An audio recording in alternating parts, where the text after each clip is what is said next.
Welcome and thank you for joining us on Birth Mother Matters in Adoption with Kelly Rourke-Scary and me, Ron Rains, where we delve into the issues of adoption from every angle of the adoption triad. Do what's best for your kid and for yourself, because if you can't take care of yourself, you're definitely not going to be able to take care of that kid, and that's not fair. And I know that my daughter will be well taken care of with them. Don't have an abortion. Give this child a chance.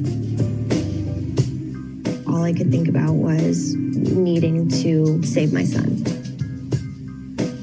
My name is Kelly Rourke-Scary. I am the Executive Director, President, and co-founder of Building Arizona Families Adoption Agency, the Donna K. Evans Foundation, and creator of the You Before Me campaign. I have a bachelor's degree in family studies and human development and a master's degree in education with an emphasis in school counseling. I was adopted at the age of 3 days, born to a teen birth mother, raised in a closed adoption, and reunited with my birth mother in 2007. I have worked in the adoption field for over 15 years. And I'm Ron Rains. I've worked in radio since 1999. I was the co-host of 2 successful morning shows in Prescott, Arizona. Now I work for my wife, who's an adoption attorney, and I'm able to combine these 2 great passions and share them on this podcast. This podcast is dedicated to naming your baby. You know, names are very personal and usually chosen with a lot of thought, a lot of love, and sometimes sentimental as well. Some individuals, like my daughter, has started choosing names for babies for her future. So Which girls daughter? will do this. Pardon? Which daughter? How old? Emma, 17. Okay. Wow. So That's early. She is naming her babies already. And She doesn't even know the name of her husband yet. right, I know, but that's okay. So she'll be saying, "Mom, this is going to be my girl name, and this is going to be my boy name," and I don't like either of them, Ron. Really? To be honest with you, no. No. What, are they? You don't like them or you hate them? I mean, is it No. Rufus? I mean, what's? No. Not that. Hey, if there's a Rufus out there listening, I don't want no to. I was offense. going to say I don't want to say it because I don't want to offend anybody. But it's a new age biblical name that I can barely pronounce. So Okay, fair enough. it's Can it be shortened to a somewhat normal name? it's going to be, Okay, or I will just call that child something different. fair enough. Okay. Some people start choosing these names and they get set on it. They're like, my first baby is going to be this. And it's really, it becomes like a passionate thing. You know, sometimes people won't release names until the baby's actually here because they don't want the naysayers, you know, whereas my daughter probably 10 years early is telling everybody her names and staking claim to them. So nobody else in the family can pick those names. You know, couples will banter and try to pick that perfect name. I've heard of stories where couples have a baby and they go home from the hospital and there's still not a name for the birth certificate because they just cannot decide on a name. They can't agree. And when you have an adoption situation, that adds another layer. So we're just talking about newborn babies. We're not talking about babies that come from other countries or the foster care system that already have names. We're just talking about baby names. So this can be a really touchy subject with birth mothers and adoptive families. So the way that it works, at least here in Arizona, is when the baby is born, the birth mother fills out the birth certificate and she can put whatever name she chooses. And you've seen some doozies, haven't you? Oh, yes. Hundreds of times. Okay. And then when the adoption is finalized, a new birth certificate is issued and the adoptive family can put whatever they choose. That being said, I have seen these go beautifully and I have seen these turn into a nightmare.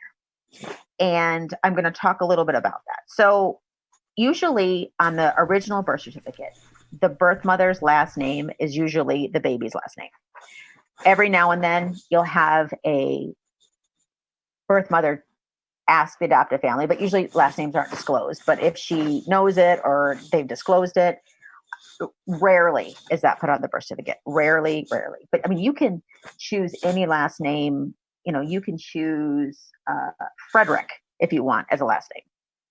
It doesn't have to be your last name. I never knew that. That's interesting. Mm-hmm. In the best situations, birth mothers and adoptive families decide on the baby's name together, and that is the name that is kept. That's the best case scenario. Some other situations that seem to be the next best situations are the mother and father and the birth mother each choose the mother, I should say, the adoptive family, and then the birth family choose one of the names. Like I choose the birth mom will choose the first name and the adoptive family will choose the middle name, or vice versa. And the name is then kept throughout the baby's life, or vice versa. The other best case scenario is that the birth mother names the baby, but has the understanding that the name will be changed when the adoption is finalized. So in order to reach this, some ways to make this happen is the adoptive family can give the birth mother, maybe 3 of their top favorite names and let the birth mother choose. The birth mothers, in the majority of cases, want to name the baby. It's kind of like giving them something that they'll always have. Something they can hang on to. And right. Yeah, okay. And they can say to them, your mom gave you this name. The adoptive family incorporates the birth mother's name into the baby's name with her permission. I've seen that. And that usually is very well received.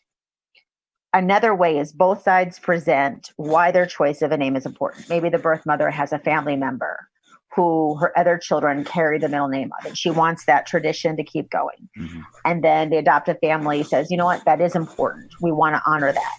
So when both sides can't agree, this is where some issues come up. There are hurt feelings.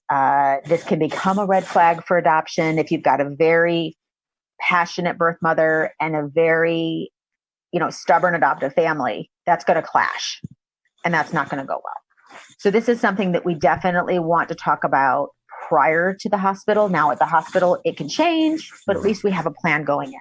Right. Now, in a situation like that where both sides are kind of being stubborn about it, not that that's bad, I'm just saying, what is your recommendation? Do you recommend to the adoptive families, hey, do you think you could give a little and try and recommend the first name, middle name thing? I do. Yes. Okay.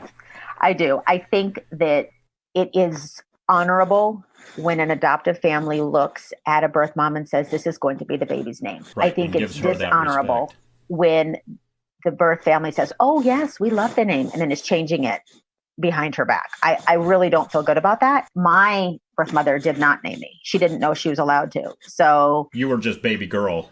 Evans, yeah. Right. Baby girl Evans. And what was so ironic about that to me later in life is that is the name that she called me the most. Oh, baby girl. Really? Okay. Because in a way, that's what she knew you as. Yes. I hear names, I've heard every name, and I can't share most of them because I don't want to identify certain individuals by the names that they choose, because sometimes they're incredibly unique. Mm-hmm. A couple of my favorites that aren't adoptive families, but their situations very similar, is there was a mother many, many, many years ago that could not decide. This is before the adoption agency couldn't decide on a name. And the birth recorder kept coming in and saying, hey, have you chosen a name yet? We need a name. And she just kept shaking her head, and she looked down at the card that is on the isolette where the baby was. And she said, somebody already named the baby and it's beautiful. And the birth recorder said, what are you talking about? And she said, Famali. It's beautiful. I want to name her Famali. Family. Female. Oh, female. Okay. Famali. Female. Rhymes with tamale. Famali. Right. And so she did. Okay. I have heard of everything. I have heard of people naming babies after alcoholic drinks, the first and second name. I have heard of people thinking it was funny to name their baby. They have a unique or last name that is a common object or something, and they'll pick a first name and try to make it funny. I had a birth mother once that took the creepiest horror story individual and named the baby after that. I had another birth family that named the baby after common currency. So we've had lots of situations where it was in the baby's best interest to not go through life with a name like that. But then again, I mean, adoptive families sometimes pick names that are just as bizarre. Well, there were, when I was working in radio, I remember there were a couple of years that one of the most popular baby names was Espen, spelled ESPN, and it was birth fathers that liked sports a lot, obviously. So, who knows? My ex-husband had, when he was going to culinary school, he went to school with a guy, and they were at school, and I guess the guy had taken off his shirt, and he had tattooed ABCDE on his back. Okay. And when he asked him, what is that? He said, oh, that's my daughter's name, Absidy. So, okay. It takes all kinds. You'll never forget how to spell your name, I would think. I would hope. Right. And you got a leg up on the alphabet. That's right. See, you got to look at the bright side. Yeah. So I think that really just, this is where compromise and understanding and compassion and empathy come into play.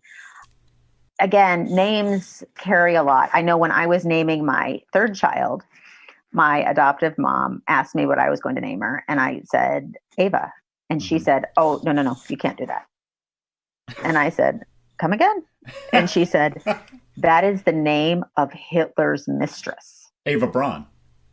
And I said, so what? I'm not naming her after Ava Braun. No. So right after I named her Ava, her longtime best friend had a granddaughter that they also named Ava. Oh my gosh. And then it became a really popular name after that. But it was funny to me that, because that was kind of a newer name back then. It's not a new name, but it was not getting as common. Popular. Right. But it took off right after we chose it, not due to anything that has to do with me. Oh no, you started the trend. Good job. No.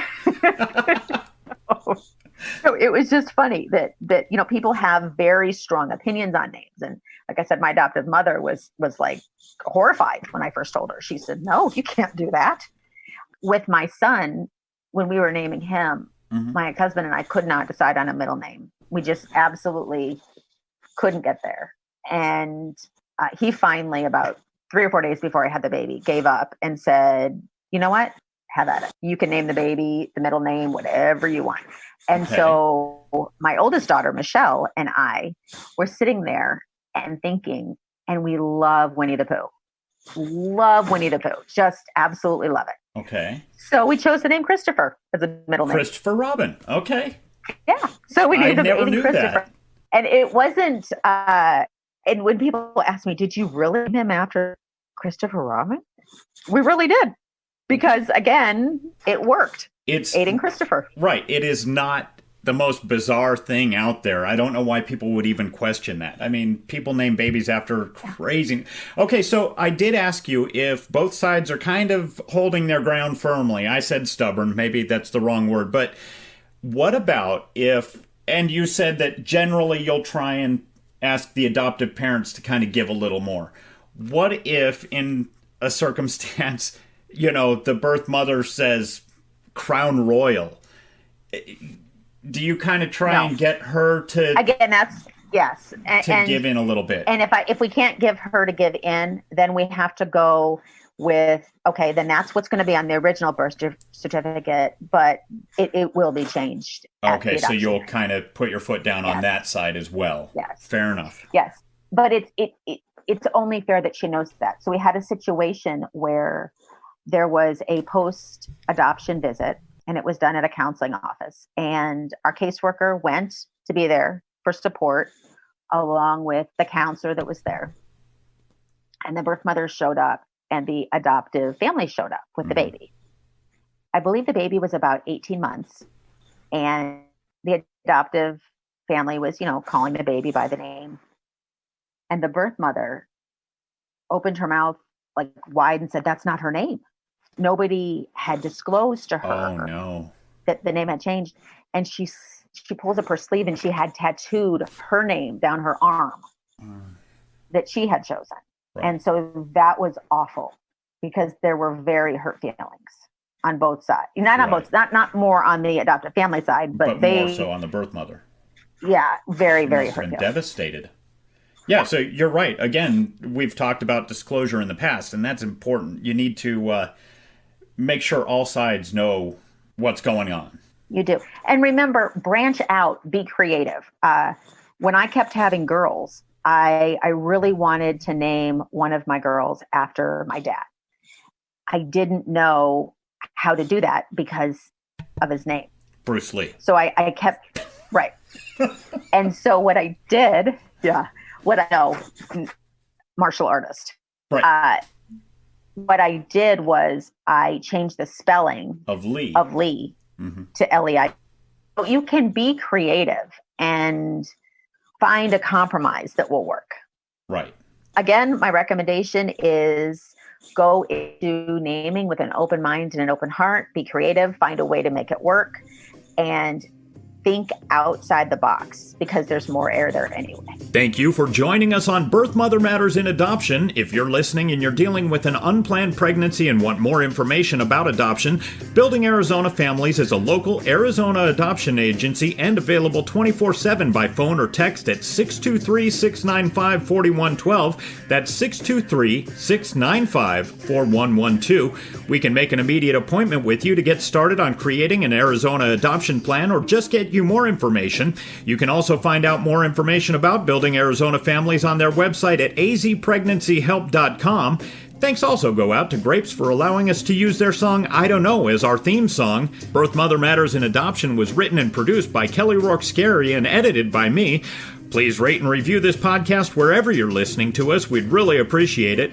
We also now have a website at birthmothermatterspodcast.com.